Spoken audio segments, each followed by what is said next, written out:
আপনি কি ভেবেছেন আপনার নামাজ দিয়ে আপনি জান্নাতে যাবেন? আপনি তাহাজ্জুদ গুজার, সেজদা দিতে দিতে কপালে দাগ ফেলেছেন, এটা আপনারা জান্নাতে নেবে না?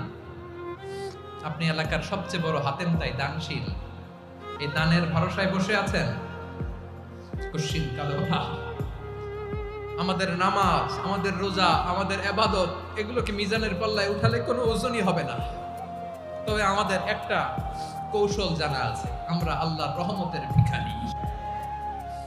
আমরা সেদিন আগেই গুনার স্বীকৃতি দিয়ে দেব। আমরা বলবো, আল্লাহ তুমি প্রশ্ন করার আগে তোমার একটা কথা বলি, আমারে কিছু জিজ্ঞেস করো না, আমি সব করেছি। এমন কোন পাপ নাই যে পাপ আমারে দিয়ে হয় নাই। তোমার রহমত দিয়ে তুমি জান্নাতে পাঠাবা, তোমার দয়ায় জান্নাতে যেতে চাই, আমল দিয়ে না। পারবেন বলতে? কিয়ামতের দিন আমরা বলবো, আল্লাহ আমার আমল দিয়ে জান্নাত চাই না, আমি তোমার দয়া দিয়ে জান্নাত চাই।